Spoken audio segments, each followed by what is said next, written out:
All right, guys, this is your official Fastlane preview and prediction show with co-host Mary Grater. And of course, we cover Fastlane wall to wall, but we also touch on the WWE Network move to Peacock at the top of the show. We talk about fans coming back to WrestleMania and what that could mean. Hulk Hogan and Titus O'Neil hosting WrestleMania and so much more. Let's get everything started right now. Welcome to the WWE Podcast, your number one source for the latest in WWE news and straightforward analysis. Are you ready to get this thing going? Give me a hell yeah! I said give me a hell yeah! Then let's get this show started right now. All right, everybody, welcome to the WWE Podcast. Welcome to your official WWE Fast Lane preview and prediction show, the very last pay-per-view before we get to the pay-per-view that we really all just want to get to, and that's WrestleMania 37 this year from Raymond James Stadium. 25,000 people. Yes, I said people, not screen boards, not just virtually there, but live, like red-blooded human beings are going to be there to vocalize their displeasure or vocalize their elation for WWE's product. I don't care which way it is. I just want to hear real reactions, not pumped in crowd noise. And that's honestly one of the biggest things I'm looking forward to at WrestleMania. But before we get there, of course, we have Fastlane tomorrow night and a lot of matches. A couple of them are slam dunks. There's no other way to go. A couple of them I wouldn't touch with a 10-foot pole in terms of betting any kind of money on them. And a couple of them were just bizarre and just were kind of thrown in out of nowhere. But we cover all of that. Mary Grater and I, we cover this from top to bottom, in and out, and grind it down to a fine powder, as they say. And it is I really enjoyed this conversation with Mary. Always great to have her on the show. And brings a really good energy to the show, I think, and a female perspective, which is always good too. Not too many female wrestling fans, at least in my own life. So that is a good thing. So guys, here's what's going to happen tomorrow night. Fastlane is happening. You can follow me on Twitter at wrestling_audio if you want to follow along with my immediate thoughts and reactions to what's going on.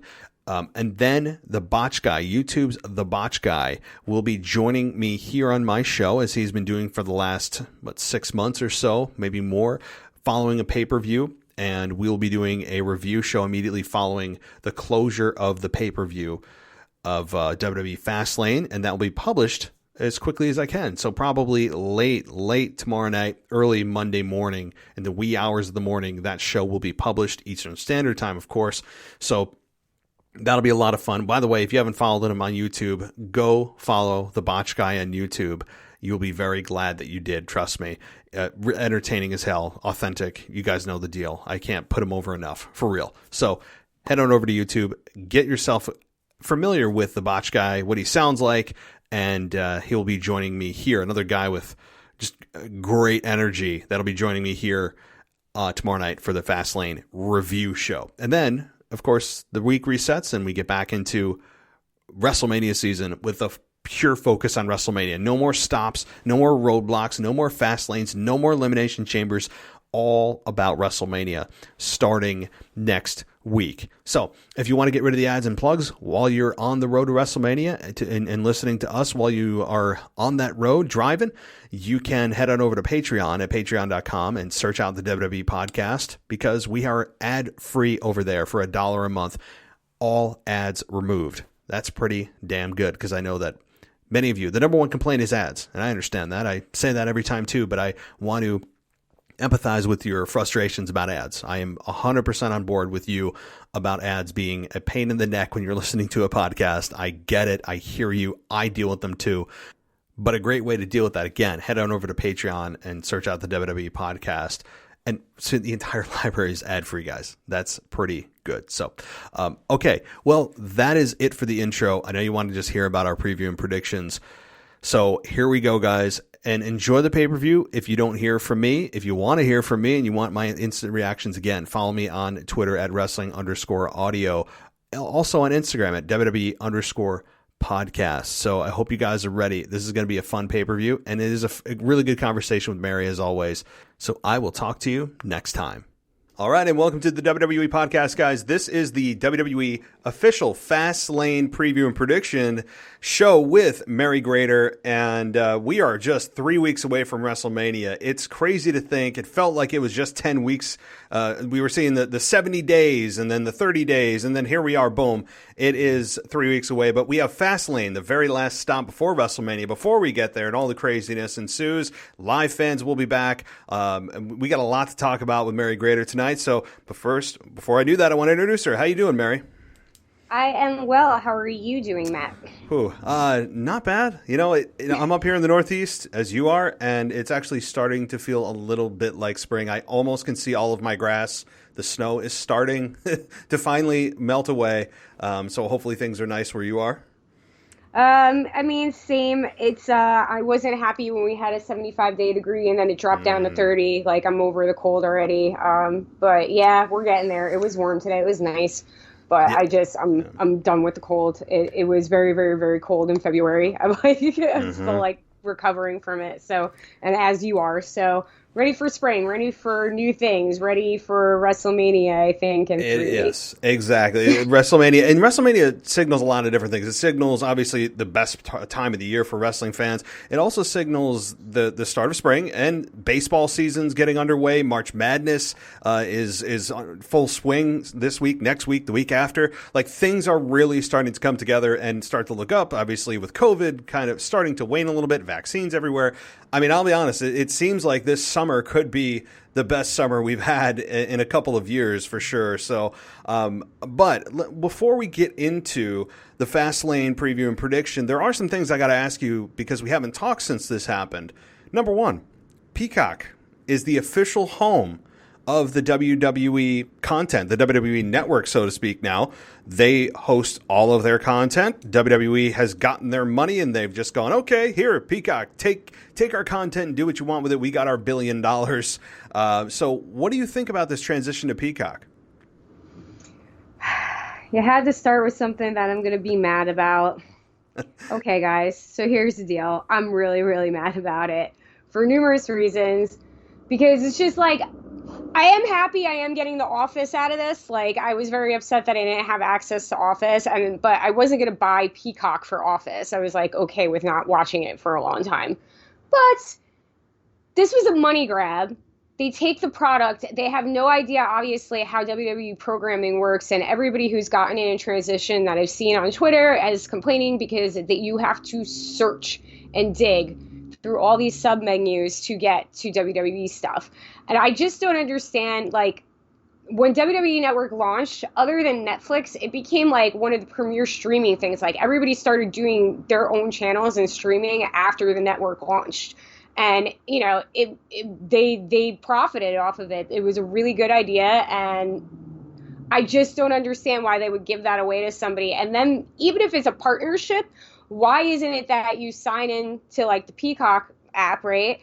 And the first thing that pops up is the Peacock channel and then the WWE Network. And then you choose the WWE Network and it goes right back to the same interface that is already existing. That is one of the most flawless ones I've seen. There's no issues with it since they got all the original bugs out. I haven't had problems with that app in years. So I just don't, I hate when companies and people do these things for money, because Vince doesn't need any more money. He fired a whole bunch of people at the beginning of the pandemic. He saved his butt. Like, I don't know. That's my opinion about it.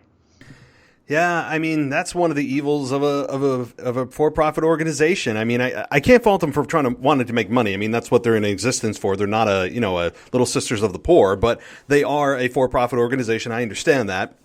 And Peacock has a massive subscriber base, and the WWE Network numbers were flatlined for several years. They would kind of spike around WrestleMania and then go down to the typical high water mark and then just kind of flatline for the rest of the year. And so they're trying to reach more people. I understand that. And WWE has gotten their money. And so for the next, I think, 5 years, I think this is a 5-year deal, Peacock owns their content, and WWE cannot make any more money off of this. You would assume, given Peacock now owns the content, and Peacock is going to do what they do best, and that's promote. And they're going to try to incorporate this content the best way that they can into their app. Now, again, guys, this just got into Peacock, 2 days ago, March 18th, I think was the day that they actually officially took over. So yeah, there are bugs. People, that is the number one complaint I've seen and heard about. There's no chapters, right? Like in WWE, when you click on a pay-per-view, all these chapters pop up of so-and-so's match and this moment and this, and it's awesome.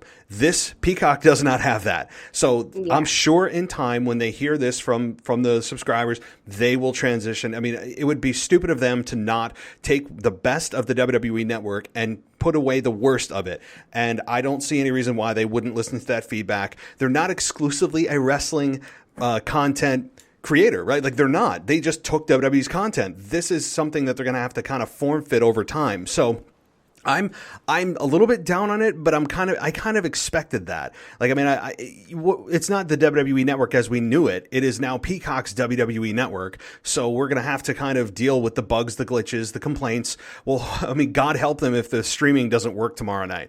I mean, if something happens. That's what I'm saying. Like, I understand everything that you are saying right now, but it's just like they already had this platform that was already perfect and well, and you're right. And Peacock's not exclusively a wrestling thing. Like they're going to promote it as best they can, and obviously they don't know how it is viewed through wrestling eyes.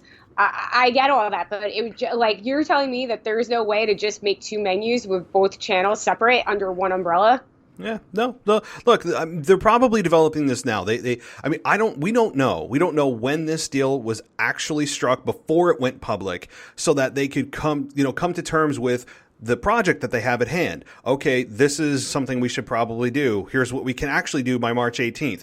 There's a lot of stuff probably going on behind the scenes that we don't know about right now for improvement on the software end. I mean, it just would make sense. This is one of their biggest grabs ever. I mean, this might be the biggest grab Peacock has ever gotten in terms of especially dollar value of being able to take content and own it for several years. So look, we don't know how long they had to actually make this what they want it to be. I'm sure software updates will come. And it's one of those things, but tomorrow's going to be the test, right? And especially WrestleMania, if anything goes wrong, Peacock is going to be destroyed. So, we'll see. And that's another stupid part of the deal. Like, you know what I mean? Like, I understand they want WrestleMania for the views, but like, dude, like you're going to soft launch like a month before it. Like if it messes up Fastlane, like okay, whatever. But like if it messes up during WrestleMania, it's gonna be really, really bad. Especially because it's 2 nights. You got NXT that's got to be up for 2 nights. It's just I would have waited until after WrestleMania. I would have had this WrestleMania be the final WrestleMania exclusively on the WWE Network, and then I would have done the next pay-per-view on. Yeah. That. I mean, you could have probably still had it, do you get what I'm saying? Like, at least you could still stream it on Peacock. You could have had it on both. I just think it was a bad move because we all know what happened when the network first launched, right? It was terrible for a long time. Oh, yeah. It was bad. So I just don't think that was the smartest move. I get the grab for views and stuff, but like just let it like retire on there, and then you have a year to make sure that WrestleMania is perfect the next year, Yeah, no, and I thought about that too. I said, why wouldn't they just wait? They're so close. Why would they wait a month before WrestleMania? And then it kind of dawned on me why they did this. And from your and I's perspective, it's like, what the hell? Why would they do this? It's so much easier to get through this year's WrestleMania and then switch over, do what you want. But if I was WWE and I'm sitting there going, how do I maximize the amount of my deal? How can I get the most money right now? I would say, well, WrestleMania is right around the corner. Let's contact the guys at Peacock and see if they're interested. Because it's a right now thing. It's not something that they might get in a year. They probably threw an offer on the table with, hey, here's how many subscribers we get during WrestleMania season, and they probably sold them on that. And so they struck while the iron's hot. They're so close to WrestleMania. I think they would make the opposite argument about the fact that most people view wrestling in general around WrestleMania season. Most eyeballs are going to be on the product. So while you and I would probably disagree with it, it's probably why they did it is the reason that we didn't want it to happen is because it's WrestleMania season. So I don't know. It is what we'll all see. Tomorrow is going to be a test. WrestleMania will be a bigger test. I'm slightly more positive than you are on it. I don't like it. Nobody likes change. Nobody likes the format and the menus and the chapters and everything else being screwed with. Everybody likes familiarity with their software, especially their streaming. That is really the best best way to consume content in 2021. So we'll see. But I want to get to some more actual wrestling content now and get your opinion on some things going on. And I know you and I talked a little bit off the air about SmackDown and how you kind of feel like it's going through a bit of a reset, especially this week. So explain that for everybody. So I was watching like last week. I've been like watching like a day behind. So like sometimes I'll just like catch up in a day. But I was watching it and like the first thing, like this whole Reginald like storyline, like now he's with Nia Jax, Carmella has fallen into the ether. Like I don't know where she is. He's like in the middle of the Sasha Banks. So I'm just like, what is going on? And it came off weird. And I was like, all right. And then like Lana was gone like for a little bit and she's with Naomi now, like, and I'm like, okay. And then like Otis and Chad Gable come out and I knew that like he recruited him for like the Alpha Academy, like I guess the reboot, but they're like TV with Dolph and Bobby Roode. And I'm like, wait, they're heels now? I was like, when did this happen? And I was like, didn't Dolph Ziggler cost Otis Mandy Rose? I was like this just happened. That wasn't that long ago, guys. I was like, okay. And then what was the other thing? It just felt like, and then Apollo Crews now is from Wakanda. I'm like, and it's cool. I'm saying that in a cool way. He's doing like his native land accent and stuff like that because I guess he's like trying to capitalize on that kind of character that was, real mainstream. And it's working, and he's got a feud with Big E now, and everybody has different feuds. And Daniel Bryan's now going after Roman Reigns, and that promo last night was amazing. And I'm just like, did I like miss the memo? Like Tamina's in a tag team with Natty, and they are getting wins, and just like, is it just me? Like I don't know. I felt like I missed like an episode in between, and I really don't think I did. I think it just like they just switched it. Am I right? It is a bit startling. If you took last night's show and then you took maybe 3 weeks before that, you would look at it and be like, did I miss like 6 months of programming? Yeah. No.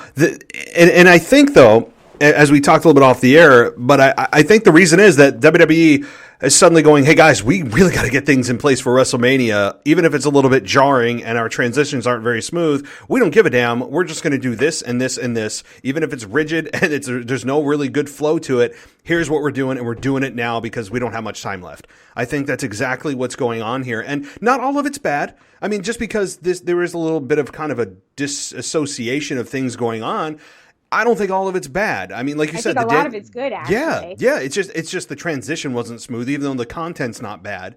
So Daniel Bryan, I mean, to your point, is I'm loving what he's doing. It's kind of like, where the hell has this Daniel Bryan been the last couple of years? Now, I enjoyed the whole belt that he had, that hemp belt. I love that whole part when he was playing the heel. But outside of that, he's kind of been out of the main event scene for a long time, it feels like. And it's like, oh, this is the Daniel Bryan that we miss. Here's the Daniel Bryan that was the 2014, the 2015, the 2016 Daniel Bryan that we've all missed before he got injured, of course, and had to retire before he came back. I've missed this. I mean, so what did you think about his promo and his interactions right now with Roman Reigns? I think the storyline is really good. I didn't expect them, after the Rumble, and he didn't win. And I think there was another match that he lost that I thought he was going to win. I didn't know what was going on with him, and then they just inserted him in there. And you're right, he's doing shades of, the Yes Movement. I do see a little bit in his delivery of Team Hell No. With him mocking Roman Reigns. I think he's cutting some of the best promos I've ever heard him cut. And not that Daniel Bryan has ever been a bad promo guy. I've always loved his promos, but it seems like for some reason, like he got like more confident. But I was watching this unfold, and Edge is in this storyline too, because Edge is supposed to be wrestling Roman at WrestleMania. When this all started happening like a week or two ago, and they were talking, and then the show ended and the two of them were the last in the ring.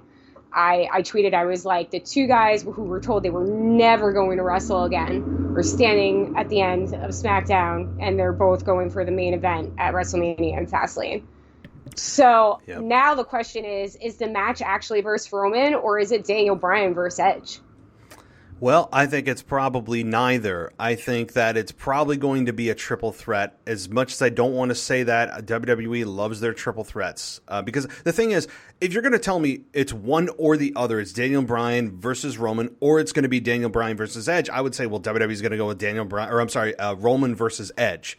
Like, that is the bigger match on paper. It's all about the biggest matches you can possibly have at WrestleMania. No disrespect to Daniel Bryan, but he's not as big of a star as Edge was and kind of is, depending on how you look at it. But Edge versus Roman Reigns is a bigger name pay-per-view or match, even though Daniel Bryan and Roman Reigns might be an actual quality better match.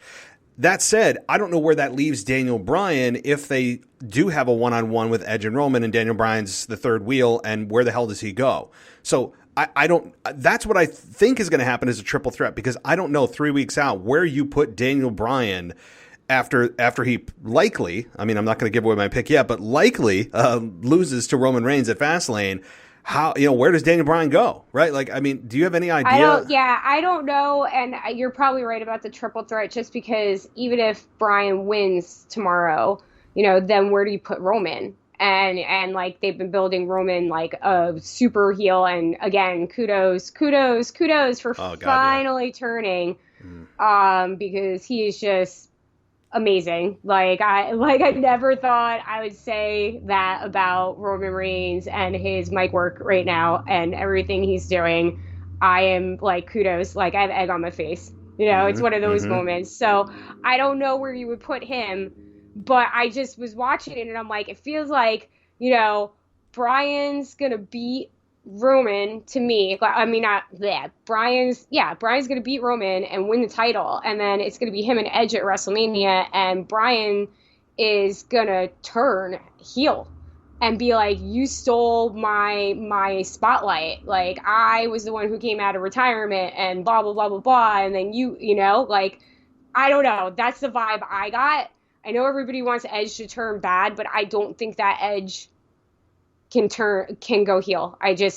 Not right now, not with him being a Hall of Famer and all that stuff. He's solid babyface for right now until he's been around a while. But Daniel Bryan can flip like that, and he's an amazing heel, and everybody knows it. Yeah. And it would be very something of Daniel Bryan, very selfish, like when he was with AJ Lee and how he was about everything, about how you stole my light. I was the one who came back, and that's just what I've been thinking. Mary's Conspiracy Theory Corner, adjourn. No, you got to have that. That's your personality. That's what makes it fun. I think, Daniel Bryan is a much better heel, I think, than sometimes as a babyface. Although Daniel Bryan plays both very well, it's hard because, damn, man, I hated him so much when he was that holier-than-thou vegan that looked down on everybody for eating meat and calling people, savages. And I mean, I loved it. And then he turned back babyface, and you're like, oh, yeah, I kind of love him. I mean, and then he shaved his beard, and he looked like it was 2014 again. And, it was Daniel Bryan is great at both, and that's not easy to do. Typically, there's one that's like, he's better as a heel, or she's better as a heel or a babyface. Yeah. Daniel Bryan kind of splits the difference. And who knew that we would all be hanging on every word Roman Reigns says in a promo now? I mean, before it was painful, and you're just kind of like, you kind of cringe between the tater tots and all the scripted terribleness. Succotash. God, oh my God. Yeah, I put that out of my head too.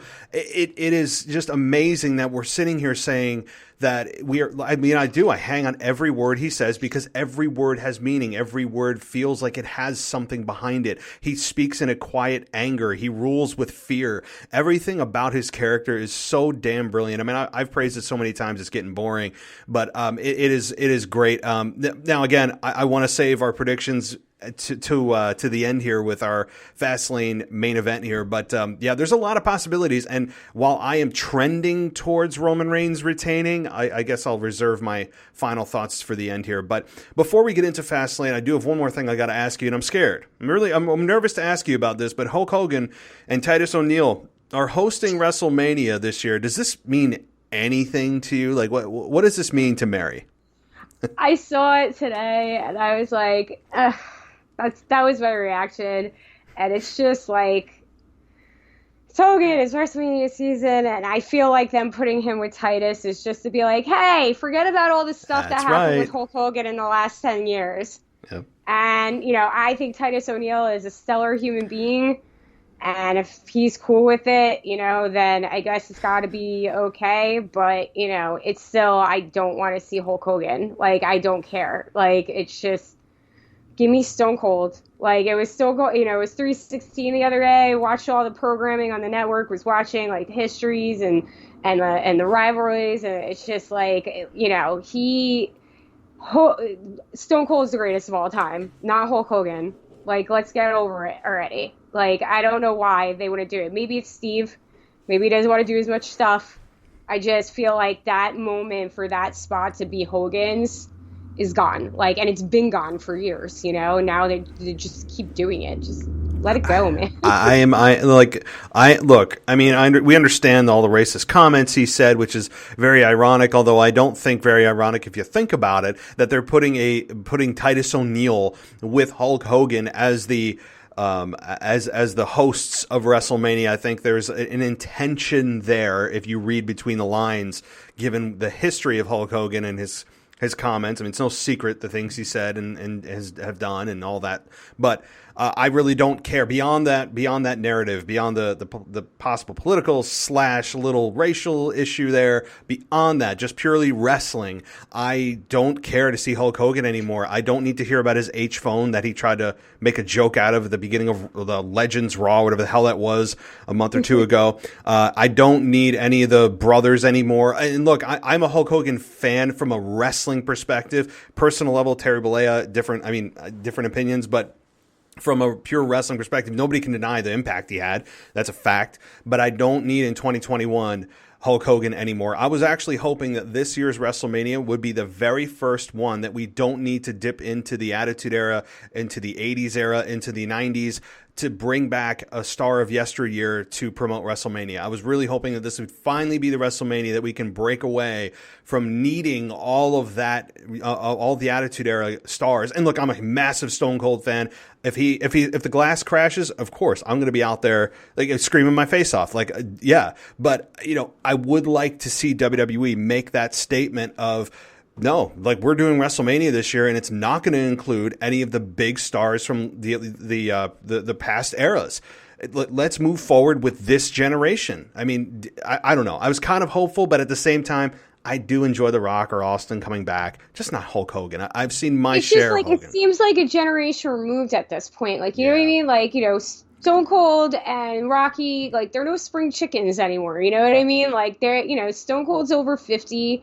Like, they're our classic rock now, like, how it's terrible when you put on 104.3 and they're playing Nirvana and you're like, oh my God, I want to die. Because now my music from my teenage years is now on the classic rock like the station. Oldies, yeah, I know. So it's like, it's the same thing, like, Stone Cold at this point is our classic rock. So, like, why aren't I seeing Stone Cold in that position? I don't think he would be a host for WrestleMania. Like, I don't think they need a host for WrestleMania. Like, to be honest, like, have an announcer at the beginning of the thing and roll with it. It just, there's no, it just, like, Hulk Hogan is just so overplayed at this point, and I just don't need to see him. And if you're going to put somebody in that role, put somebody like, again, Stone Cold, who doesn't get mixed boos and has this, like, terrible, like, other side that no matter what they do with Hogan, it's always going to be there. And there are active wrestlers who have been very vocal about how they do not like him,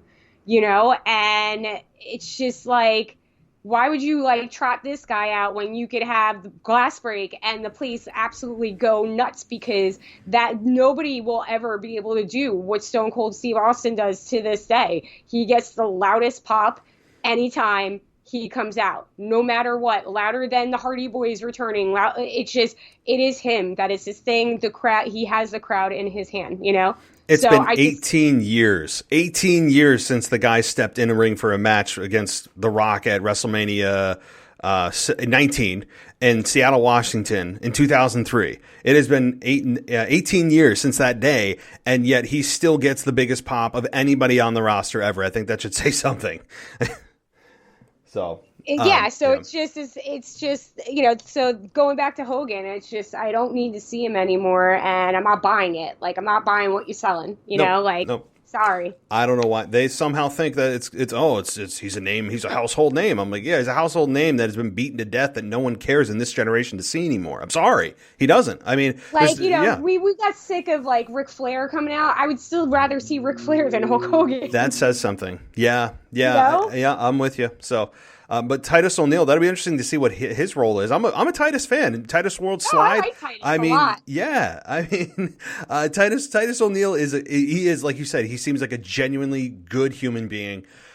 From all the work that he does, he's clearly a guy that looks great in a suit. He's great for a photo shoot, but beyond that, he does do great work. He does a lot of the anti-bullying. He does a lot of the PR that WWE needs. But I think he was probably an underutilized star in WWE. I mean, I think when you look at that, and that's probably a whole nother conversation, but Titus O'Neil, I mean, he could have really capitalized on the whole Titus World Slide thing he did at the Greatest Royal Rumble. Titus Worldwide. I mean, there's things, I don't know. I feel like when he was with Dana Brooke and stuff like that, I liked it, but they didn't give him a chance. I love the seal thing that he does. Like, I don't know. They do strange things over there, Matt. I know. All right, let's get into the Fastlane. Well, wait, one more thing. What do you think about fans being at WrestleMania?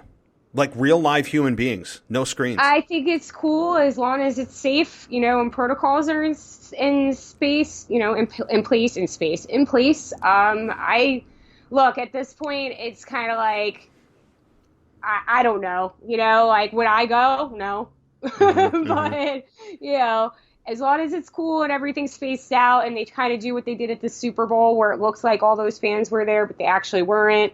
I think it'll work, and I think it's good. And I think we need to start rolling things, a little at a time. And hopefully by the summer, with this vaccine, we'll be back to normal, So that's the hope, yeah. That's the hope. I don't think it's ever going to be normal again, but some sort of normalcy, Yeah. So. Yep. And look, you gotta. I mean, the thing is, you reach a point where people's jobs obviously are a big deal, and a lot of people have lost their jobs. And you're not even talking like the owners of teams. You're talking people that just are at the concession stand. People that are working security at the building, they've lost their jobs. I mean, so you reach a point where it's like, okay, can we move on? It as long as it's safe, can we just do these things? So that people can get back to their livelihoods and so many people's, finances have been destroyed. So, yeah, do I think WWE is going to travel in 2021 to different cities? Maybe towards the end of the year, they might start to travel a little bit. But this is probably a one and done for fans for a while because I don't think that they can bring in real live fans into their Thunderdome and Tropicana Field every week, because what are you going to do? Have Monday Night Raw tickets and SmackDown tickets sold in the same venue week after week after week? I don't know, because it'd be essentially the same fans attending every time. Maybe they do, maybe they don't, but I think this is probably one and done, and then we go back to the Thunderdome. But it's going to be really great to hear actual people instead of the pumped in crowd noise we've been hearing for God knows how long now. So I'm excited for the fans and hearing people react. I can't wait. I hope all the people who are going, because it is very limited tickets, are like the best parts of the WrestleMania crowds, and they just go absolutely nuts. Yes. And just start screaming stuff, and like they have no control, because Vince has had control of everything now, for almost a year, like how the noise sounds. Like all that stuff, like how he's booking. I just hope they like rebel. Like I know. Well, I think the problem is I think it's going to be a little bit skewed because there might be a little bit of excitement from the people there that they don't want to boo anything because they're so effing excited to be back and in front of something that seems somewhat normal to them. Such a passionate fan to be back. It's going to be maybe a little bit skewed from the respect that they don't want to boo anything because they're so excited to be there. But I think as the show goes on, we're going to really hear what those people have to say. That's 25,000 people. That's what a third of the. I think it's about a third of what the building can hold. So it won't be as loud as it could be, but it's certainly 25,000 people yelling is going to be significant. And I can't wait to hear what people's real reactions are, because like you said, those are WrestleMania fans. You're not going to have families coming, right? Like you're not going to have mom and dad and their 5-year-old daughter coming to cheer on Roman Reigns. More than likely, it's probably going to be the quote hardcore quote non-traditional fans that WWE labels them as, that come out and tell WWE like it is. So I'm excited to hear what they have to say. I'll say that. 25,000 fans is what the Garden holds. Madison Square Garden is about 22, 23. Mm-hmm. So, I want to look at it that, like, maybe a smaller crowd will be a little better, or maybe they'll do, like, every now and then, like, a more intimate setting. I just, I get the whole flash of the 85,000 people, and I get the spectacle, but, like, there was something about those Garden Manias that were really special, and I think it's been something that's been missing from their programming for a long time, especially because they weren't doing live shows at the Garden. So now you got, like, 25,000 people. It's about the same thing. You'll hear people, but I think it's a good start, Yeah, it is. It's a great start, and as they said, WrestleMania is back in business. There isn't a roof. Does Raymond James Stadium have a roof? I have no idea. Yeah, because I'm only asking because that'll make a difference with sound. Because I think sound. It's in Florida. I'm gonna assume no. Yeah. All right. So yeah, let's get into the whole card here. We got a lot to cover. There are some weird matches on this card. Like just flat out weird matches. There's ones that seem really predictable, ones that kind of come out of nowhere, ones that were, literally made this week on SmackDown. But let's start with the United States Championship. Riddle versus Mustafa Ali. Boy, does this smell like a kickoff show match or what? And that's sad that it's the United States Championship, but it smells like a kickoff show match. But I'll toss this one to you. Who do you think wins this? I'm hoping Mustafa wins it. I really don't like Riddle. He just rubs me the wrong way. I don't like his face, and he does absolutely nothing for me. He's kind of annoying. I don't like bros. I've managed to stay away from them for most of my life as a female, so I don't know. I think Mustafa Ali is the more talented, honestly, wrestler. I know Riddle is very good. I'm not discrediting his in-ring ability. He is very, very good in the ring. But Mustafa Ali has that something's different about him. He's a high flyer. He's got a look. And, this retribution thing's still going. And those guys are funny on Twitter. Like, I'll give them that. It might be stupid names, but they're really, really good on Twitter. I feel like he needs to shine a little more. He's supposed to be the leader of a faction right now. And putting a title on the leader of a faction always enhances the faction, So I hope, and that's who I want to win, but I honestly couldn't tell you. Riddle's probably going to retain. Yeah. So, So, that's my pick. It's not an interesting pick. It's not a fun pick. It's not an out there pick. It's Riddle probably retaining. I'm a big Mustafa Ali fan. I think the things that he did on Instagram, actually, with Kofi Kingston over the last several months too, the promos back and forth about Mustafa Ali talking and telling Kofi, like, you ruined my life and you took my spot at Elimination Chamber a couple years ago. Yeah, it's been really good. And I'm sitting there going, why isn't this on SmackDown? This is what should be on SmackDown. And it's sad that we have to go to social media to get invested in these stories. But I'm a big Mustafa Ali fan. I like him on the mic in general. I think he's an underutilized talent. But even though he's a leader of a faction, the problem is he's a leader of a faction that doesn't matter right now. Yeah. So that's the problem. I don't think they're going to want to put a title on a leader of a faction that they don't care about the faction for. So while I don't mind Mustafa Ali, and I would like him champion, I think they look at Riddle as retaining here, and maybe the ghost of Keith Lee at some point will get involved. We'll get some kind of multi-person match at Mania, which I think could probably happen. Is get some multi-person match for the United States Championship. But yeah, it's another match that I'm not really invested in. So that's I'm going the other way. I want Ali to win. So. I know I want him to as well, but because I cannot, I'm with you. I don't understand the appeal of Riddle. I know that people, he's bro this, bro Derek, the bro. I mean, everything's bro nuts. I don't need it. I mean, I don't understand the appeal. It shows actually a really low IQ. I mean, again, a beast in the ring, a legitimate, credentialed athletic human being. This guy, I'm not taking anything away from in the ring. I'm just talking strictly personality. There's nothing appealing to me about him. He's not funny. The nicknames he was doing over the fall or winter, whatever the hell it was, of giving childish nicknames to people and just being laid back, gets his ass kicked one week and he's like, yo, whatever, dude. I'm like, no, that's not. It's obnoxious. I think he'd be great as a heel. His face does make you want to punch it. I'll agree. There's nothing. Yeah. I don't know. He just gets me under my skin. People love him, and I don't understand why. I don't get it. Okay. Seth Rollins versus Shinsuke Nakamura. This was announced this week. So it tells me, I mean, again, we all know it's going to be Seth Rollins versus Cesaro at WrestleMania, and they're just doing his friend of Shinsuke. So, I mean, at least I'm a little bit more invested in this match than the previous. So your pick on this first. It's obviously going to be Seth Rollins. It's interesting to me that they did that yesterday. Shinsuke looks like he got a little beefed up too. I think it's really important, and I think it's good right now that Cesaro and Shinsuke are getting actually booked in storylines with relevant people. I would have never thought that we would be seeing Cesaro, Seth Rollins. Are you kidding me? I never thought that should it happen. Absolutely, but I never thought I would be talking about it going into WrestleMania.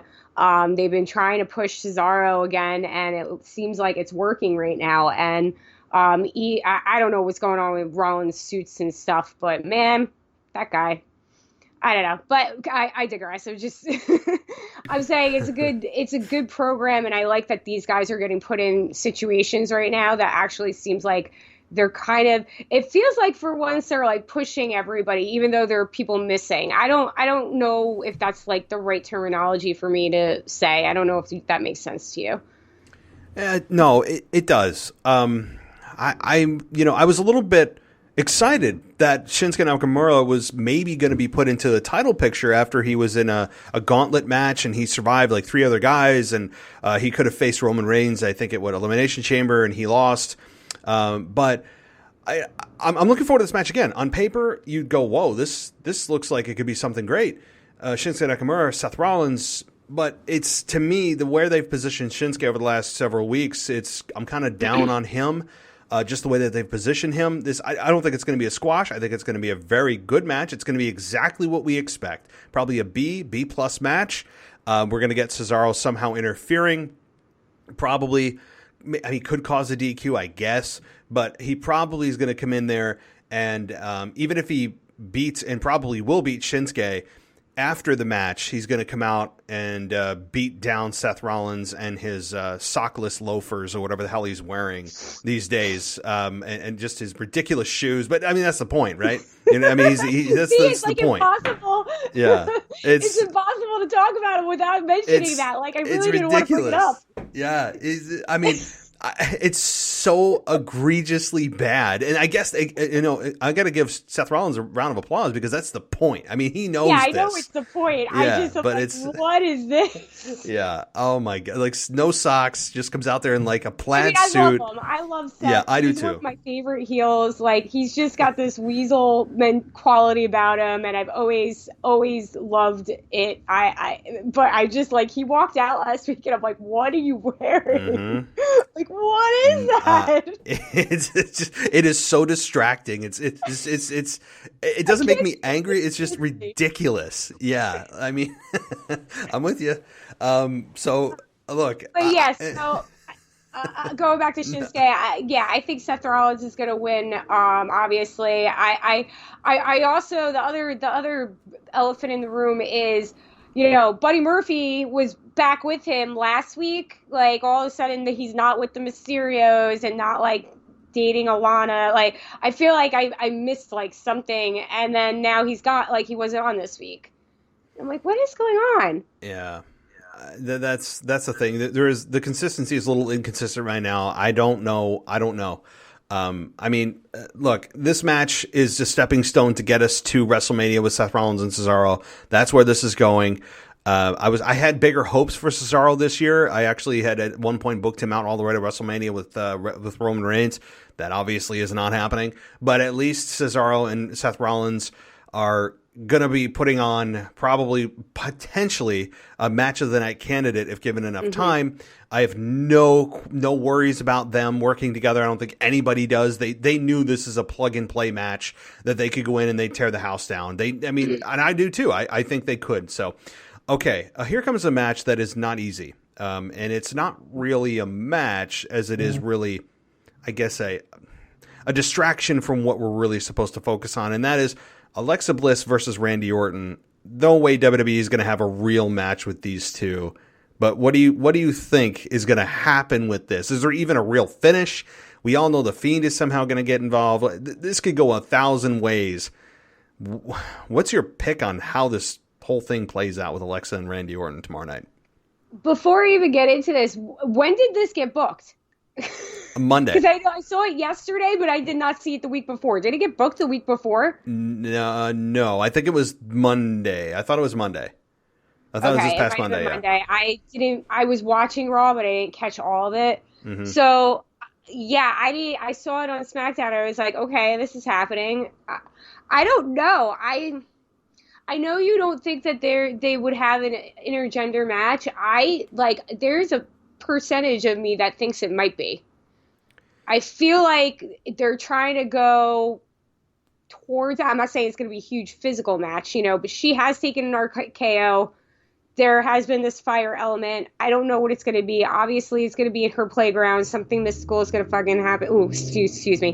Mystical is going to happen. And that's, what the basis of the match is going to be. But I feel like maybe they might try to see if they could have a match like this where there is some moves done, and just to test it out, because they're, everybody's big on, why can't a man wrestle a woman and all that stuff. And they're doing things like putting Hogan with, Titus O'Neil, and they've just been doing weird stuff like that lately that I just feel like maybe she does get some offense in. I think Bray Wyatt showing up, you're absolutely 100% right, but I'm just throwing things at the wall right now. It just seems really weird that they would announce the match like that and not have any offense come in, And I think with this whole thing, it's not going to be there's no way. I mean, they're not going to put each other in headlocks and wrist locks and do clothesline. I mean, this is a spectacle. And I think that Alexa Bliss could get some real offense in, but it will probably only be if she does her transformation. What could happen is Randy Orton hits an RKO on her, and the transformation happens. She, grabs her morpher and says it's morphin' time, and she's suddenly, Alexa Bliss. Stop Alexa Bliss. Yeah, exactly. Like, she summons her Zords or whatever. I was a big Power Rangers fan, guys, back in the day.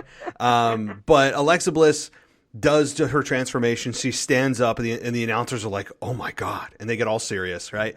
And she gives her that look. What did I see? Yeah, dude, I can't believe what I'm seeing. Alexa Bliss just stood up. She does it every week. That. Yeah. I mean, they are the most stunned people in this universe about certain. This is the most bland thing sometimes. But that's probably what happens. This is and also Randy Orton said that he wants to kick her out of his life. What does that mean? We all know he's referencing the punt. So does he try to go for a kick? And that's where the Fiend's music hits, and maybe we actually see the Fiend, maybe we don't. If I was WWE, I would not let the fans see Bray Wyatt in his new, hopefully new, kind of transformed persona or whatever he looks like until WrestleMania. You've already gone 3 months. It would be a good hook for people to get WrestleMania to see, what does Bray Wyatt look like? I got to see. I don't know why they'd spoil it on a B pay-per-view like Fastlane. I would tease it. I maybe give a flash of something, not his face, get as close as possible without actually debuting the Fiend. I mean, why not bring it to WrestleMania? It makes the most sense. You're only 3 weeks away. You've done 3 months without him. So I think this is a spectacle. Randy Orton goes for like the punt, and we get some interference from Bray Wyatt without actually seeing him. Yeah, I agree. I think that's the best booking you can do too, is not have Wyatt show up till WrestleMania. It's a selling point. He's been gone. Do the return the right way. It gives him time to figure out whatever the character is going to look like you said.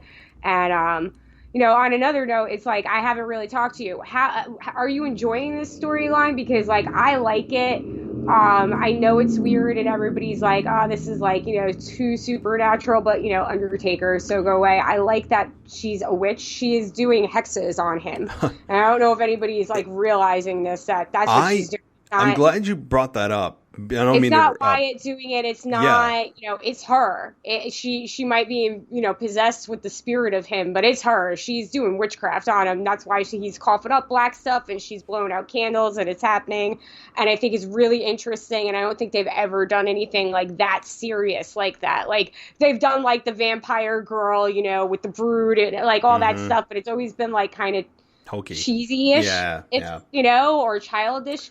They're doing like, this is like cool stuff that they're doing, and I love it. I love that she's been going after him. I think she is. It's going to take a big personality to take Alexa Bliss down at what she's doing at her level right now. I mean, it's acting, but she's all in. Yeah, she is so committed to this character. Like it's like you don't even know if that's not her. Like It's awesome. Alexa Bliss is probably one of the biggest transformations in 2020 into 2021 from where she was working with Nikki Cross doing stupid, childish, what was it? Those talk shows talking Moment of Bliss. I really, really didn't like that. And she has done a 180. And so, the only thing is, like you said, they are doing dark stuff. I mean, I don't know. I've mentioned this before. I know that, whatever religion you guys are, whatever, I mean, that's irrelevant. The point is a pentagram is not exactly, especially an upside down one, is like as evil as it gets, right? Like that's just a fact. It has nothing to do with what you believe or what you don't. That's just a fact. And doing pentagrams is no joke. I love that they're all in. She is doing her own kind of witchcraft, as you said, apparently summoning these powers from the Fiend through her and then attacking him. The only thing I would say is that I think we're all ready to kind of move on. I don't think people are sick of this because they want the payoff, but they're kind of getting a little antsy. Like, okay, can we just get to the Fiend returning and just get to Randy versus the Fiend? I feel like we're kind of at that fever pitch, which is fine. We're only 3 weeks from WrestleMania. And on the backside of this, I would like Alexa Bliss to have her own story. I don't want Alexa Bliss to constantly be just the Fiend's right-hand woman. I would like to have her keep her character. She can still be associated with the Fiend, but I want her to eventually capture the women's championship, have her own story with the women in a women's division that does need her right now. I want her to have her own path after WrestleMania and not just be this lackey for the Fiend. Yeah, I think that's exactly what's going to happen. And if you think about it, it's actually kind of brilliant, too, because as the storyline's been going on, she's been getting darker and darker. And she was still actively wrestling in the division when this transformation happened with, Alexa Bliss and all that stuff. So I think that, like you said, we get the Fiend at WrestleMania. He takes out Orton. He returns, and then they unleash Alexa Bliss on the SmackDown Women's division. Oh, I hope so. And I think it's just going to be like her picking off victims because nobody is prepared for that. And everybody's kind of gotten a taste, like Asuka got a taste, like blah, blah, blah. I think they are going to make her super aggressive, and she's just going to tear through that whole roster because everybody is going to be terrified of her and what she's become. I can't wait. Yeah. And you heard it here first. That's what I think is going to happen. No, I hope you're right. I'm all for Alexa Bliss being the possessed body that the Fiend is using to do this harm to Randy. But man, I want Alexa on her own at some point. She can still come back to the Fiend and kind of be associated with him. Still accompanies him and stuff. Yeah, that's fine. But I want her on her own path because it's really, you're not maximizing what Alexa Bliss can do when you're putting all your eggs in just Randy versus the Fiend. Well, what about Alexa, right? I mean, so I hope that after WrestleMania that's the case. So, okay, Braun Strowman versus Shane McMahon. We haven't even touched on this yet. Even in our side conversations. Oh man, I'm scared to ask you what your thoughts are on this, but I'm also really care kind of excited. About it. Yeah. Okay. So what do you think? It's another match. It's like Shane's back a month early. They just threw it together real quick. It's just so they could get both of them on screen. I don't know if this goes into WrestleMania. I would hope not. I hope this is a one-off match, and this means that Shane's not going to be at WrestleMania. I don't know. I think Braun wins. if they're trying to rebuild him, but he's a McMahon, so it could go either way. But I would hope that they were going to have Braun go over on Shane. Well, if they don't and Shane goes over on Braun, guess what that means? WrestleMania. We're having it at WrestleMania. I mean, I just, again, we're 3 weeks out. It's not like we're 6 weeks out and they can go into different programs. I think Shane wins this. I don't know how. I don't know if the Mean Street Posse comes out. I don't know. I mean, like, really, I don't know. But it's going to be some kind of hook or crook way that Shane McMahon beats Braun Strowman. And you won't get the satisfaction you're looking of for Braun Strowman, slamming Shane through a table or whatever. I think it's going to be some hook or crook way. Shane wins. Braun Strowman loses his mind on the next SmackDown, and then or are they on Raw or SmackDown? I think they're on Raw. On Raw, yeah, on Raw. Braun Strowman's going to lose his mind. Shane McMahon's going to exit the building, and then they're going to set up some kind of no DQ match at WrestleMania. And again, this whole storyline is on the premise of Shane McMahon calling Braun Strowman stupid. That's it. I mean, that's it. That's all this is about. I mean, it's high school, middle school stuff. I mean, even elementary school. Somebody calling somebody else stupid. I mean, that is the level that that's all they came up with. Is Shane calling Braun Strowman stupid? That's it. So I just want to point that out. Can we move on now? Yep, move on before I'm going to start cussing. Okay, Intercontinental Championship. This one I really looking forward to. Big E versus Apollo Crews, and I don't think this is an easy pick actually. As far as this one's tough. I would stay, if anybody's betting on matches right now, stay the hell away from this one. Intercontinental Championship, Big E and Apollo Crews. Mary, what do you think? Man, I really don't know. You say Big E because they've just built him up and he's becoming a really big superstar. He's been working this angle.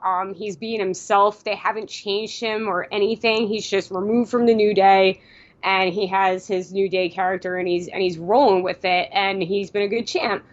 And then you have Apollo Crews, who just completely changed his character. Like we said again, has this doing his roots thing, and he's being this aggressive guy, and he's kind of on fire right now, and I wouldn't be surprised if he wins the title. I think it would be more interesting to be seeing Big E try to chase him than see Apollo Crews, chase Big E. That's what I think so, but I can't tell you. I don't know who's going to win. I really don't. This one's so, you can make a very valid argument both ways. This is very difficult, so hard. I mean, it is literally 50-50 on this one. I'm not trying to cop out. I'm going to make my pick. I'm not copping out. I can't pick no, I mean, I've looked everywhere for just on Twitter and see what people are thinking. It is split, man. I think, what do I want? I want Apollo Crews. That's what I want. Does it feel a little premature to take it off Big E? Maybe. If this was later in Big E's run, this would be much more slanted towards Apollo Crews. So I think Apollo Crews wins. And I'm saying by the slimmest of margins in confidence do I feel like Apollo Crews is winning this. Because Big E, while I'm not a huge fan of his character, I'm loving what Apollo Crews has done. I mean, you talk about a transformation in his personality and relevancy overnight. I don't care that he adopted an accent anymore. I'm fine with it. Usually it's the other way around. I mean, maybe Kofi Kingston can find wherever we have Apollo Crews pick up an accent and he can bring the Jamaican accent back. I've just never seen anyone do the opposite. Typically, like with Lana, she dropped the Russian accent out of nowhere. Kofi Kingston drops the Jamaican accent out of nowhere, and Apollo Crews is like, hey, let me pick one up and just adopt it. Now, I know he's saying that it's his native tongue, so are we supposed to believe that he was just speaking an American accent for the last 5-6 years? I mean, whatever. It is what it is. He speaks it very, it works. It's just weird. You never see it go the opposite way. I'm all about his family heritage, him bringing that up, his attire, the way that his speaking. Obviously, we know his in-ring ability. That's what he lived on for the past 5 years. And the physicality these two are going to bring is going to be really good. I think Apollo Crews maybe gets those two guys that he had on SmackDown 2 weeks ago. I don't know who they were. They were like his military backup. I don't know who they were standing in the ring with him. I think they maybe show their faces and cost Big E the championship, but I'm not confident at all in this. Big E could easily retain, but I'm for Apollo Crews here. I think he's the hot hand. And like you said, having Big E in chase mode, I think is much more attractive going into WrestleMania than Apollo Crews continuing to chase Big E. Yeah.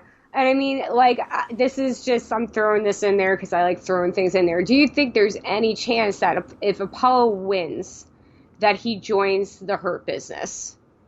Because they were after him for a long time, and he didn't go, and now he turned.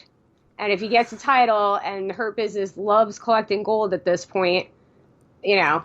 I'd say no, for two reasons. Number one, Her Business is on Raw and Apollo's on SmackDown.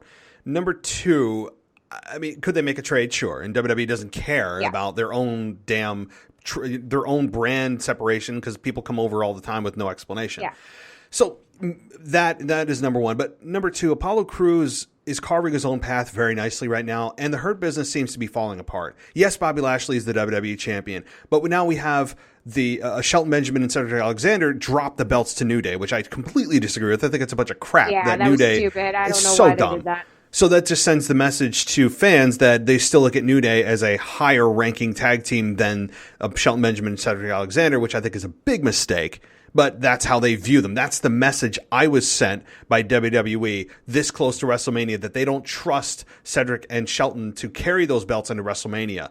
And it's a sad message, but that's what I got. That's insane because the two of them are probably two of the best athletes on the whole entire roster, including Benjamin, who is in his mid-40s so and doesn't old, but look he's a so day good. over 35. Yeah. You know? I don't.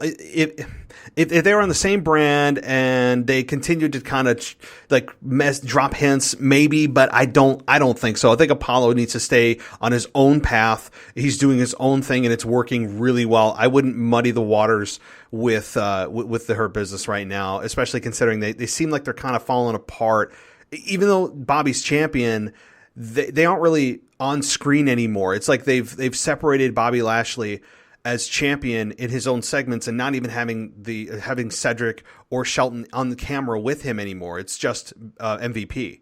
So it seems like they're kind of breaking up without really officially breaking up. So yeah. I didn't see that, but I mean, you could be right. I was just thinking because it's the Intercontinental title that, you know, you can jump brands with that. And usually after WrestleMania, they have like kind of a shakeup anyway, you know, so yeah. That's all I was thinking. It's not impossible. It's not likely, but it's not impossible. Okay. WWE Women's Tag Team Championship. Nia Jax and Shayna Baszler versus Sasha Banks and Bianca Belair. I'll take this one first. I think Nia Jax and Shayna retain the championship. I'll be really pissed off if they don't. And the reason I will be is because that will mean that Sasha and Bianca go into WrestleMania as champions. Sasha will be a double champion. The problem I have with that is number one, I don't need to hear about two Banks belts anymore. Two belts Banks anymore. I think that is, it's not an endearing term for a babyface, number one. But also you're burying the women's tag team belts and overshadowing it with the SmackDown Women's Championship, because unless they're doing double duty that night, it would really be very detrimental to the Women's Tag Team Championship that they've done a nice job of putting some value in over the last several months. Hell, this championship, you could argue, has gotten more time on air than the Raw Women's Championship. I mean, I don't even think that's an argument. The Raw Women's Championship has been buried on Monday Night Raw around the waist of Asuka, of all people. That's a whole nother conversation. But I think Shayna Baszler and Nia Jax retain, even though there was dissension shown this week. I think they retain. But could you see Sasha and Bianca capturing the SmackDown or the women's tag team belts here? No, just because of their match coming up. I don't think they're going into Mania as tag champs. Also, like, as much as I don't like Nia Jax, I do like them as a tag team. And another angle of it is that Shayna Baszler needs a title around her waist. I think she's proven that in this run with these titles. And I think they are going to break up after WrestleMania. I think they're going to drop the titles after WrestleMania, and Shayna's going to go after Asuka, because we already saw a preview of it, and that is a money match, and I don't care what anybody says. People would want to see that match. Monday, it was amazing. So I think that's what's going on. I just don't see Bianca and Sasha, winning the titles and then going into Mania with it. It just doesn't make any sense. I think they are setting up for a title drop for Nia and Shayna at WrestleMania. I don't know why they would do it now. They've carried the belts for several months now. They've done a nice job with them, probably as good as anybody could have expected these two to work together but Shayna Baszler does deserve, I think, to be on her own. She does need to be in a singles role. I think that's where she thrives, is in a singles role when she's breaking people's effing arms. That's what I love Shayna Baszler as. Not kind of buried in this serious but sometimes jokey team that they have. And now we have Reginald, who's the sugar baby of the sugar mama with Nia Jax. It's getting weird. And Shayna Baszler needs to get the hell away from that. Nia Jax and Reginald want to have this weird relationship. Let them have it. I don't give a damn. But keep Shayna Baszler away from that poison. And Shayna Baszler needs, like you said, I think it is a breakup at WrestleMania, especially given that they're starting to build up other tag teams, right? Like we mentioned about Natalya and Tamina coming out of nowhere, getting significant wins over the last several weeks, looking dominant. They're starting to stack the women's tag team division a little bit for the potential breakup of Nia Jax and Shayna Baszler, probably at WrestleMania when they drop it to whoever. I mean, you also have the Riot Squad that are all but forgotten about. You have Naomi and Lana. So it's probably going to be some multi-team match there. And now that I'm talking about it, probably no way that Sasha and Bianca capture the belts here. So I'm not sad about that. Well, you'll probably see dissension, no question. I mean, Sasha, my last point, Sasha and Bianca will probably get heated at one another, finally boil over, and we'll have some pushing and shoving, miscommunication, and they'll end up brawling at the end of this match. Yeah, I lost my thought, Sorry. but no, it's okay. It's all good. I'm trying to remember it. I don't want to stutter. So yeah, I just don't see, Sasha and Bianca have a bigger match than tag team titles. And then you also have in the division, that's what I was going to say. You have Mandy Rose and Dana Brooke, who I think are sleepers. I think people aren't paying attention to them enough. I think they're really, really good together, and I like their gimmick. So I feel like they've been building up the division so much that there's no way that they would just give it to the two people who are in the main event for the title at Mania. Right. And well, don't forget too, I don't know what this really matters for the women's tag team belts, but we have Rhea Ripley debuting apparently next week on Monday Night Raw. So, I mean, she's in a singles role. That's a different conversation, but the women's division, I think post WrestleMania is looking really good. I'll just say that. So, okay. Drew McIntyre and Sheamus, 2 more matches here. No holds barred. I'll take this one. I don't think this is really, there's not really much to break down here. I don't think there's any question of who wins this match. It's Drew McIntyre. I would feel very confident in that. And he's heading into WrestleMania against a clash with Bobby Lashley. Why would you not want to have him get a clean victory, a hard-fought victory, a very physical match? You can bet these two are going to beat the holy hell out of each other. They are really good friends in real life. They feel very comfortable with each other, working with one another. You see what they did with each other on Monday Night Raw the past couple weeks, putting welts on each other. I mean, it's going to be uncomfortable with some of the stuff that they do in this match. I'm looking forward to it. I think this could be a, oh my God, and kind of cringe match in a good way. And I think Drew McIntyre ultimately comes out victorious. There's just no way he would take a loss to Sheamus going into WrestleMania. This is like a 99% confidence Drew McIntyre wins. What do you think? Totally on board with you. There's no way that Sheamus wins this match. I think they were trying to get him back into the main event scene, which they kind of did. He's probably going to go start another singles run after this. But Drew is going into Mania in the title match. There's no reason to have him lose. And even though he hasn't been champ, he hasn't lost his momentum. He's still taken seriously. It's not like he fell off a cliff like sometimes people do after they lose the title. So yeah, you're absolutely 100% right. All right. Well, I mean, we're so confident there's really not much more to discuss here. Drew is just going to continue to steamroll. But I'll let you take this one because this is not easy it's not as easy as I thought it was coming into this conversation about Roman Reigns versus Daniel Bryan for the Universal Championship. Go ahead, Mary. I'm still kind of mulling things over, so go ahead. I mean, this is a very hard one too, and like I said earlier in the podcast, the way I want to see it is, or the way I've been seeing it since I've been seeing Edge and Bryan in the ring, I've been seeing like a really good storyline that's a better storyline. I mean, but I don't think that Roman's going to get beat. He's too good right now. So I think your prediction of him winning is, you know, Roman winning and then there being a triple threat in Mania for the titles. But there's like 10% of me that's saying Daniel Bryan's winning tomorrow night and going after Edge at Mania, and then we get a heel turn from Bryan. But then what happens with Roman? I mean, like, I don't know. You know, yeah. So I mean, that's why I said 10%. Yeah. You know, I think Roman's gonna win. Of course I do. But like, there's 10% of me, man, that like if they pulled the trigger on it, and you can do that right now, you know, because there's not a crowd, you know, and we're going into Mania. It's the first time people are going to be back. Like, you want to, like, go big bucks, you know? Like, you're going to have two technical wrestlers, two legends. Like, not that Roman's not, you know, great. I don't feel he's at the status of Daniel Bryan and Edge in his legacy yet, you know? And I think it would be a classic.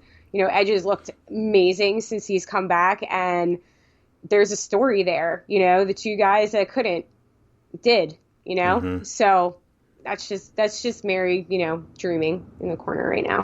So I would say I'm 95% confident. I'll take a 5%. Okay, see? Yeah. See, you got that 5%. Just think about it. I know, because I think people do look at this and go, well, Roman has to win. But I think, but if, I just thought of it. If Roman loses, he's going to blame Jay. Jay's versus Roman at WrestleMania. Here's the problem. Here's what I think overshadows everything, though. We could make all these cases for Daniel Bryan winning, Jey Uso versus Roman. We've seen Jey Uso versus Roman a couple of times this year, though. And it wouldn't be a competitive match. We all know the outcome of that. And I think it would do, well, here's the biggest thing. Again, Roman Reigns is probably the best heel to come along in 10 years. I mean, outside of Randy Orton, who did an excellent job on Raw over the spring and summer, kicking people in the skull, you know, no one could get to him. Outside of that, Roman Reigns is one of the last few true heels in wrestling as a whole right now. Maybe MJF is a close second, or maybe you could argue is even better than Roman Reigns in some respects, especially on the mic. But Roman Reigns is a traditional, old-school heel that we don't see come along very often at all in wrestling. We get people cast as heels that are just trying to be cool heels, and people are still singing along to their music and buy their shirts. But Roman Reigns is a guy that you legitimately believe, what you see on screen, he's a D-bag. Because I do believe part of what we're seeing is actually him. And that's the brilliance of this whole thing, is that Roman Reigns is just being himself turned up, obviously, but it's so damn good. I don't know why you wouldn't put him in the main event in a championship match. I think it would be a disservice to him. A grudge match against Jey Uso, I don't think is really something that you would do with a guy this good, this hot right now. He belongs in a championship match. I agree that there's a small chance they could throw a swerve because Vince likes to do that sometimes. But man, not when you have a heel like this right now, 3 weeks from WrestleMania. I mean, I guess so. And you know, this is the position that Vince has always wanted Roman in, but he didn't want it in this version. So part of me, like, you know, thinks that, like, you know, I don't see any, like, I'm just talking out my butt right now. I totally see Roman retaining. You're absolutely right. It's just, I figured with Edge trying to get in Jay's head and all that stuff, having Jay turn on Roman would be a thing. Because I don't know how much longer this is going to go on. I don't know if his brother is going to come back and join them. Like, if they're going to continue with this storyline with him being the head of the table, I need more family members. You know what I'm saying? Yeah. Right now it's Jay. I mean, we saw Jimmy at Rumble, I think it was, where, and he, like, Roman Reigns actually cried. Roman Reigns cried on command. It's insane. Like, we've seen Jimmy. I don't know where Jimmy stands from a physical perspective. I don't know if he's actually, I really don't know, but I agree. I mean, he is the head of the table. Well, let me see who's at your table. Let me see those family members. I agree. As great as Roman has done, it does feel like, okay, cool. I'm 100% on board here. Just let's start to see a little bit more.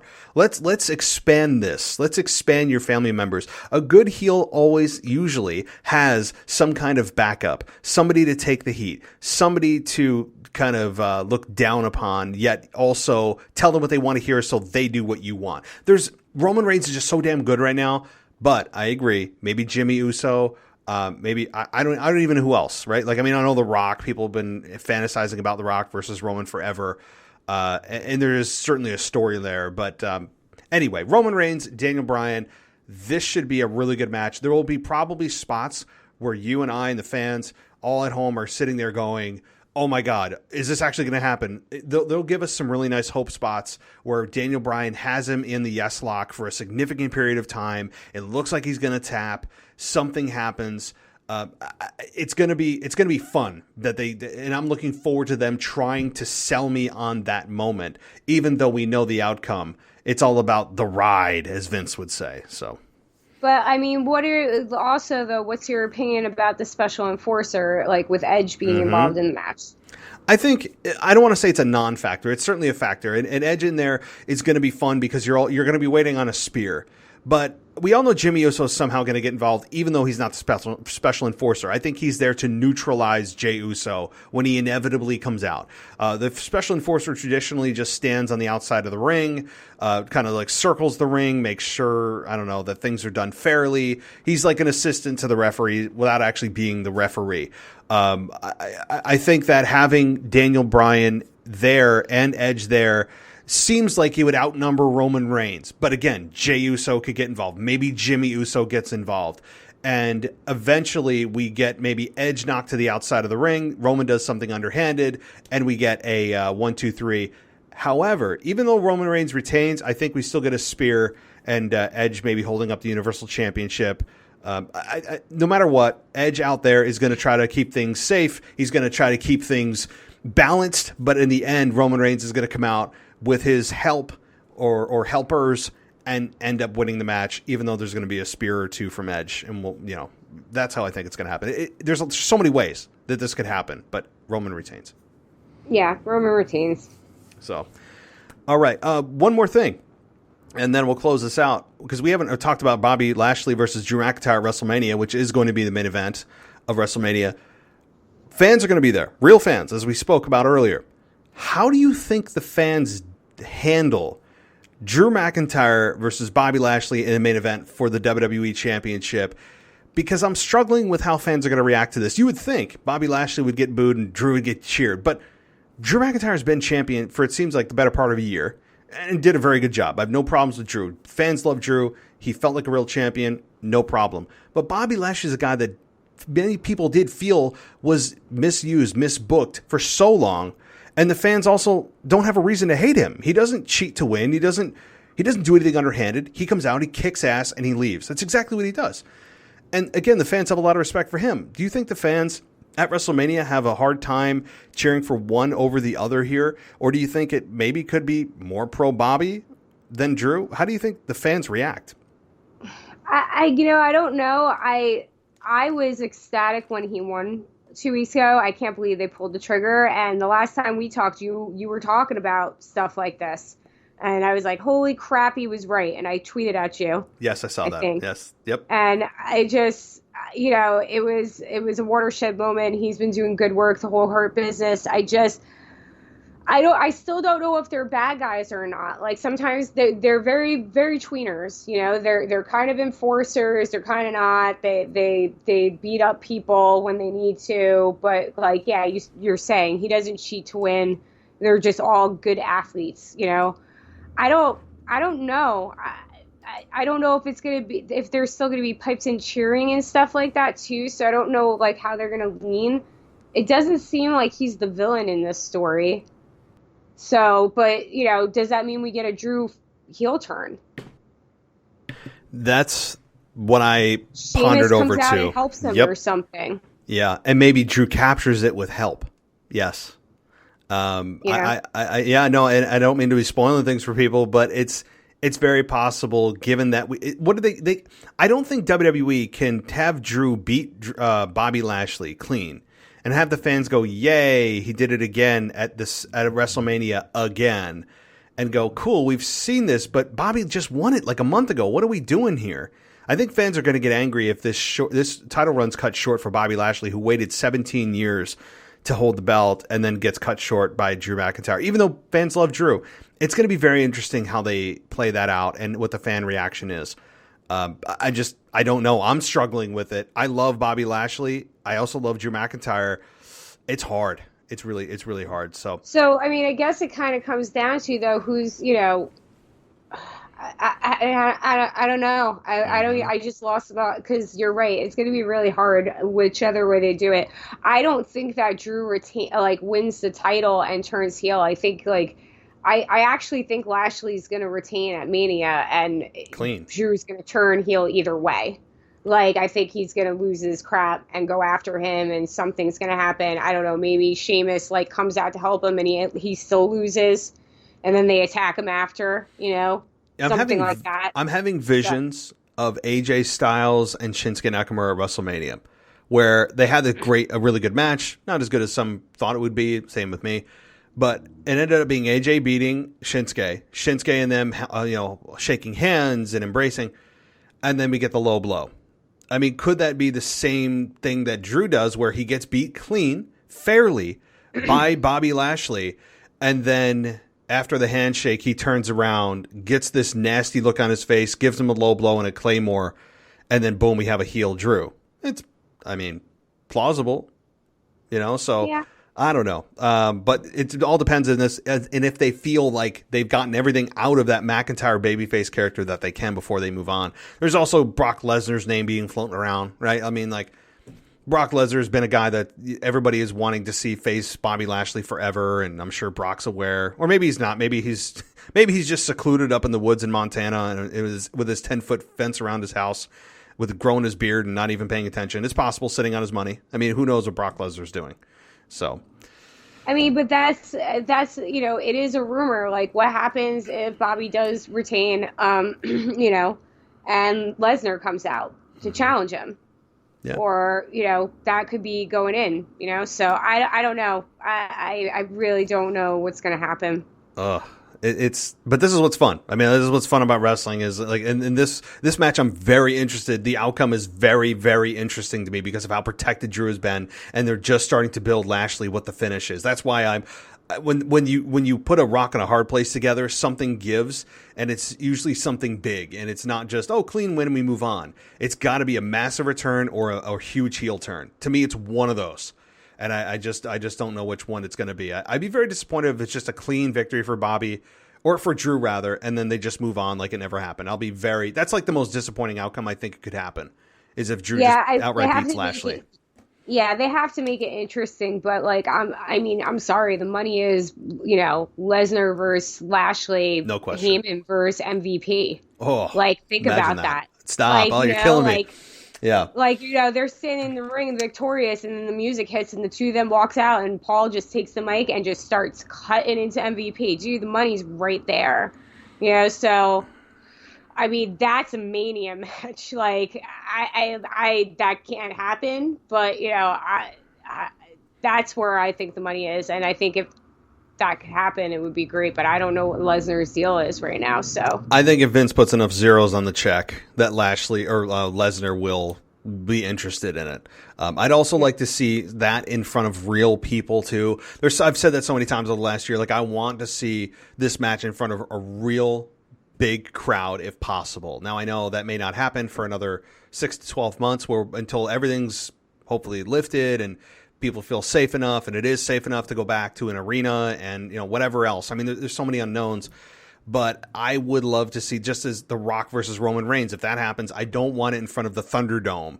I mean, that would be a crime. I mean, people should be arrested. Like when Austin came out last year and to nobody. It's painful to watch. So fans are so important to this, and so important to Lesnar and Lashley and Rock Roman if it happens. So, all right. Anything else that we didn't touch on that you want to talk about outside of Fastlane or Mania, whatever?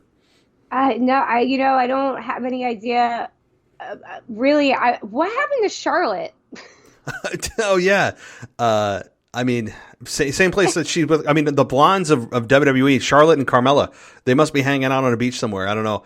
Maybe I don't know. Maybe I haven't heard. She is missing, right? Yeah. I'm not, or ever since what's her face said she was pregnant, she's kind of been gone.